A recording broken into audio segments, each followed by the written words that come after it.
시간이 참 빠르다. 내가 수민이와 영주 여행을 간 것이 2년 전인 것을 보면 말이다. 이건 소설도 아니고 그냥 여행을 갔던 감상평가 후기를 오디오북처럼 쭉 이야기하는 것이라고 생각하면 좋을 것 같다. 나는 말주변이 좋진 않지만 친구들이 레코딩된 목소리는 꽤나 좋다고 이야기해주는 편이니 나의 목소리가 누군가에게 무료함을 달래줄 수 있다면 그것만으로도 이 영상의 가치는 충분하다고 이야기하면서 여행 이야기를 시작하고자 한다. 그러니까 2년 전 겨울이었다. 평소에도 관광과 공모전에 관심이 있던 나에게 여행비를 지원해주고 시장까지 진행한다는 국내 여행 공모전은 놓칠 수 없는 기회와 다름없었다. 평소 즉흥 여행은커녕 가족 여행도 잘 가지 않는 나에게 타지 방문이라는 것은 전무후무한 일이었다. 적어도 2022년 말까지는 그랬다. 2023년 조교 생활이 시작하며 나의 지리적 발은 점점 넓어지고 있었지만 그것이 1박 2일이라는 여행까지는 잘 이어지지 않았다. 하지만 공모전 여행 지원금이라는 키워드가 나를 여행하게끔 이끈 것이다. 영주라는 지역은 그때 당시 유행하던 지역 홍보 쇼츠에서 들어보기만 했었다. 되게 밈을 잘 활용했던 쇼츠였고 파급력도 엄청났었다. 그 뒤로 비슷한 지역 홍보 영상들이 늘어난 것을 보면 말이다. 하지만 지역명과 풍기 인삼만 알렸을 뿐 그 쇼츠는 영주의 위치까지는 알려주지 못하였다. 경상북도에 있는 영주시는 사실 차를 타고 나가지 않으면 코스 간 이동이 힘든 지역임에는 분명하다. 차가 없었던 나는 누구랑 갈까 고민하다가 조교 활동이 끝난 수민이와 떠나게 되었다. 생각해보니 수민이를 20살부터 알았지만 단둘이 타지로 여행을 떠난 적은 없다는 것을 떠올렸다. 이게 말이 되나? 되기는 한다. 그 사이에 코로나라는 재난이 터졌으니 말이다.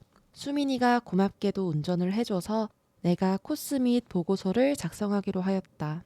서론이 길었다. 이제는 정말 여행 이야기 시작이다. 월요일 이른 아침 7시까지 수민이가 우리 집 앞으로 나를 픽업하러 왔다. 같이 먹을 소소한 스낵과 물을 미리 준비했었다. 블랙볼이었나?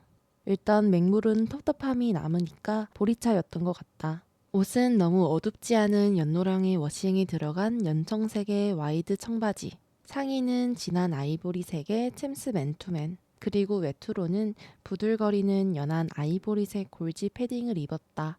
운동화는 그냥 저렴하고 편한 검정색으로 신었다. 차 문을 열고 수민이를 향해 물을 챙겼다고 이야기하자 수민이도 삼다수를 꺼내들며 저도 챙겼다고 웃으며 말했다.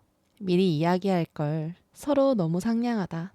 물 부자인 우리들은 서둘러 영주로 향했다. 월요일 아침 학교로 출근하는 것이 아니라 타지로 놀러 가다니 일탈을 저지르는 것만 같았다. 안동까지는 조금 추웠는데 해가 뜨기 시작하니 따뜻해졌다. 생각보다 일찍 영주에 도착했던 덕분에 오후에 가려고 했었던 부석사로 바로 갔다. 원래 부석사는 가을에 단풍으로 매우 유명하다고 한다. 다홍색, 노란색, 주황색, 뜨거운 불꽃과도 같은 색으로 둘러싸인 절이 그렇게 경관이라고 하던데 안타깝게도 지금은 12월이다. 단풍 같은 건 없다. 주차장을 조금 헤매이다 겨우 도착한 부석사. 우리가 오늘의 첫 방문객인 듯 하였다. 차 문을 열자마자 시원하다 못해 차가운 공기가 코를 찔렀다. 명치 부근이 뻐근할 정도로 숨을 들이마시고 내쉬었다. 공기청정기가 필요 없다. 높은 건물 없이 나무로 빽빽하게 차있는 공간. 겨울이라 잎들이 없어서 비어 보이는 듯 가득 찬 상등성이들 위로 지나가는 연한 안개 같은 구름들. 한 폭의 수묵화를 보는 것 같았다. 옛날 선비들이 왜 공부만 했는지 알 것 같다며 수민이가 이야기했다. 공감이 간다.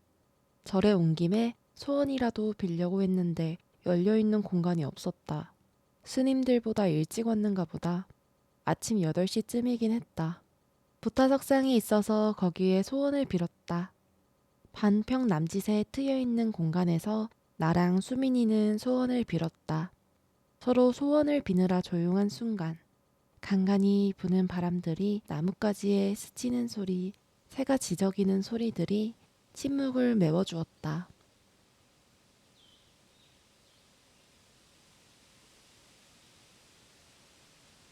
얼마의 시간이 지났을까? 합장한 손을 풀며 고개를 들자 변함없는 인자한 석상의 미소가 우릴 바라보고 있었다. 이보시오, 우리 소원을 이뤄주시게. 부석사가 왜 부석사인 줄 아는가? 옛날에 누가 돌을 띄어서 어떻게 해서 지어진 게 부석사, 돌을 띄었다라고 해서 부석인 것이다.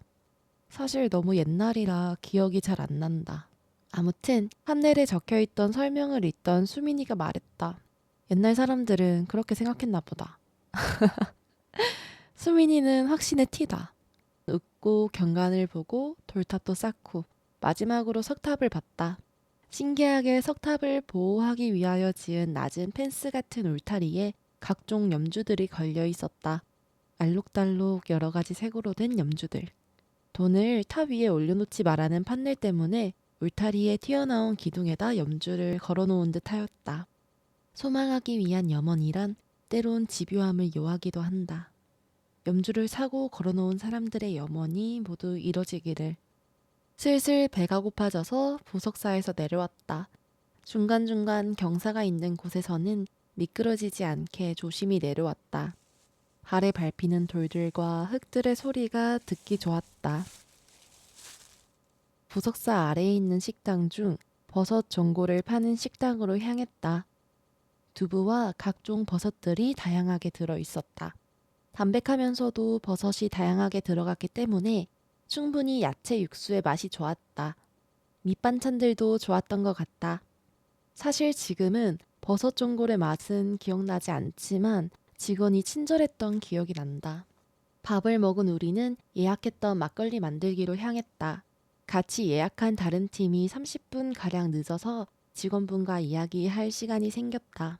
이곳은 부부가 함께 운영하는 곳인데 오늘이 영주치고는 조금 추운 날이라고 했다.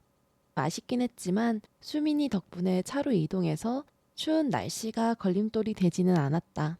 고마워 수민아. 조금 더 기다리니 우리처럼 여행 온 20대 청년들이 바삐 들어왔다. 쟤들도 공모전인가? 아침에 시장을 갔었는데 택시를 타고 오다가 이전 주소지로 잘못 찍어서 늦었다고 했다. 시장은 공모전 필수 코스 중 하나였다. 아무튼 시작 시간이 딜레이 되었기 때문에 사장님께선 서둘러 체험을 시작하셨다.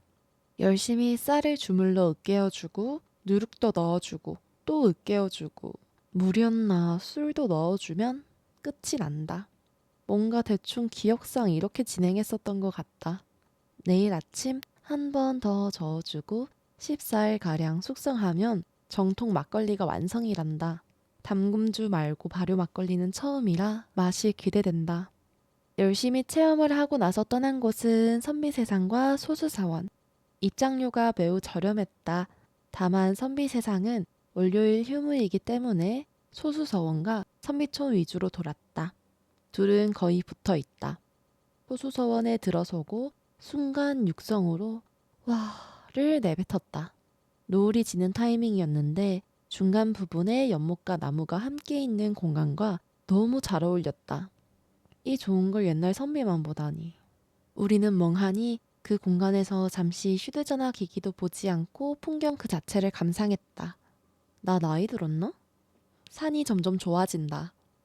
추운 겨울이어도 볕이 드는 곳은 따뜻하다.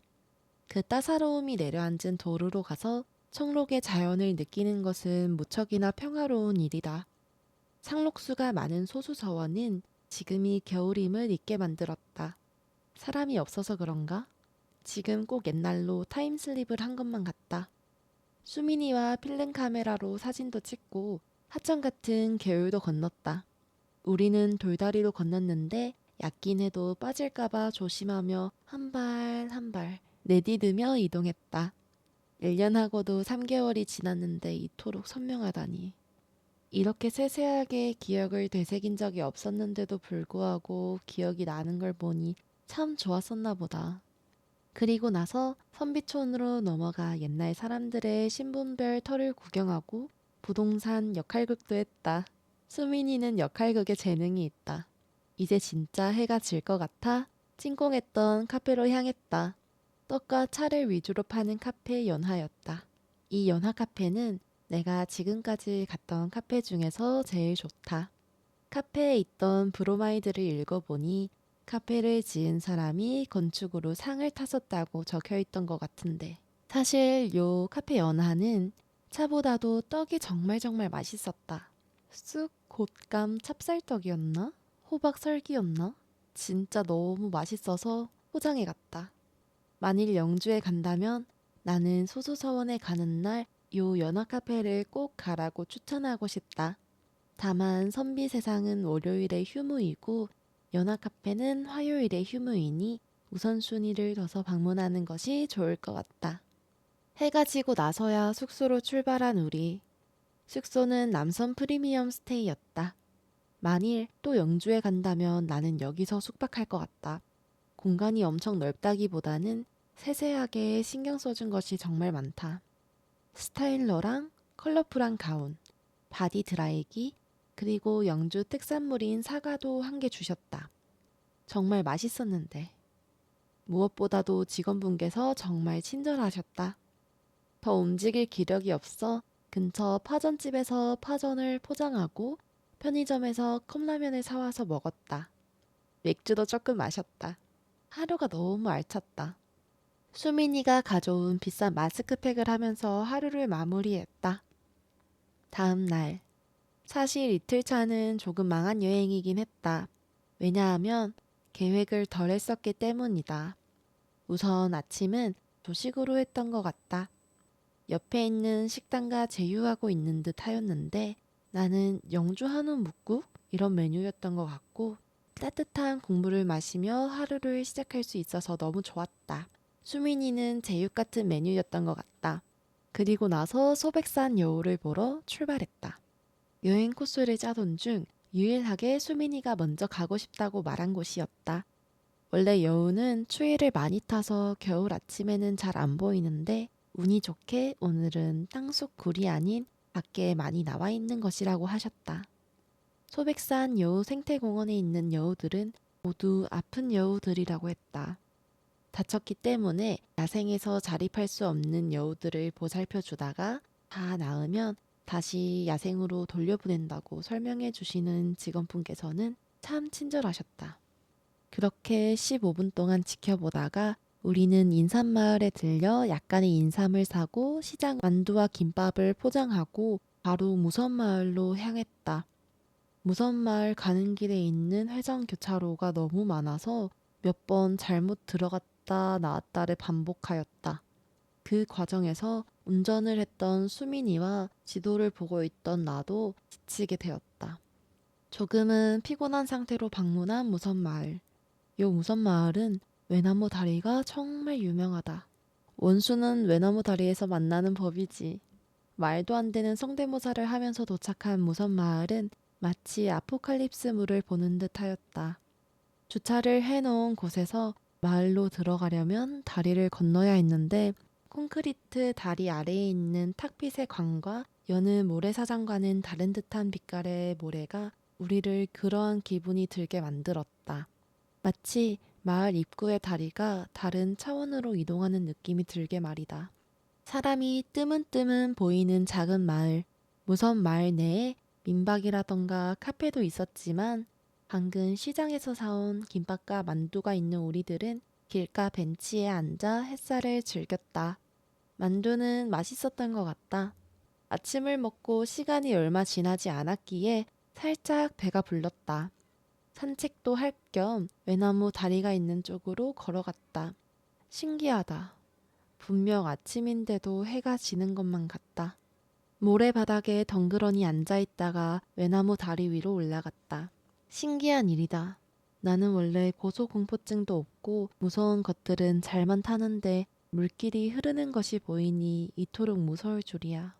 한 뼘 남짓한 판넬에 조심조심 발을 내딛다 중간에 있는 쉬어가는 공간에서 사진을 찍으며 잠시 숨을 돌렸다. 그러는 사이에 우리 뒤로 한 연인이 다리를 건너려 시도하다 포기하고 돌아갔다.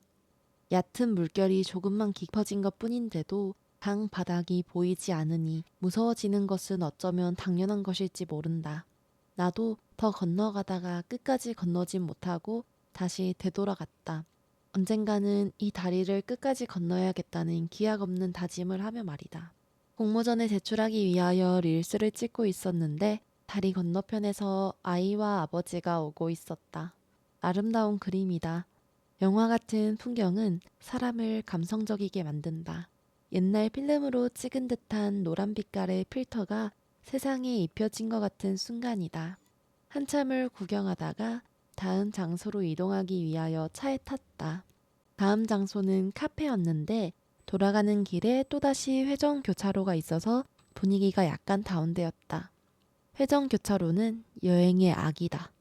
밀라플라는 영주 특산물인 사과 음료랑 디저트가 유명한 카페다. 사과 음료와 카페 라떼를 시켰는데 라떼 위에 파우더로 사과를 표현한 것이 정말 귀여웠다. 아직 한 게 없는데 겨울인 탓일까? 우리는 사색에 잠겼다. 1일차와 다르게 2일차는 둘 다 피곤에 젖어 있었다. 남아있던 역사 골목을 가지 않기로 하고 부산으로 돌아갔다. 이렇게 우리의 첫 번째 여행은 마무리되었다. 여행을 한 지 너무 오래되었는데 이렇게 후기를 쓰려니 스치듯 이야기한 부분도 있는 것 같다. 그래도 다음번에는 여행을 떠나면 바로바로 이렇게 후기를 가져오도록 하겠다. 그럼 나의 영주 일기 안녕.